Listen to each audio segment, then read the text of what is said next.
An investigative report by the Associated Press has found an underground slavery ring in the worldwide fish trade. An estimated 4,000 fishermen are stranded in eastern Indonesia. Many are being held against their will and beaten. As Ross Lord reports, the seafood they're catching has landed on the shelves of major American retailers. Calling these men low-paid workers doesn't do justice to their desperate existence. They are slaves, paid little to nothing, living on small portions of rice and curry, confined until the next fishing trawler takes them back to sea.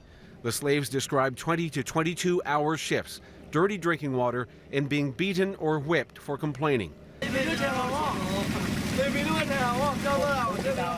Our parents probably think we're dead, they say. The product ends up in the supply chain of major supermarkets, restaurants, and pet stores, some reportedly in the United States.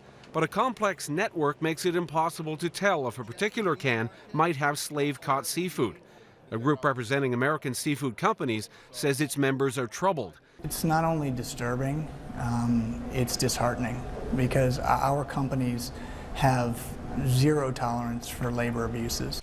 Politicians whose countries are implicated insist they're trying to stop it. We try to solve it. It's going on. Right now it's ongoing. Thinking of what slavery is happening on those boats, I lost my sleep. What could those words possibly mean to these men, whose captivity is reinforced with the very real threat of murder? Runaways say supervisors on ships have tossed bodies overboard to be eaten by sharks. A makeshift cemetery holds other graves where wooden markers are labeled, some with falsified names of slaves. They lied to me and put me on the boat, says this slave, holding a document identifying him with a fake name and a fake signature. Companies named in the investigation deny any involvement, pass the buck to others, or simply duck the media. For the slaves, the outlook remains bleak.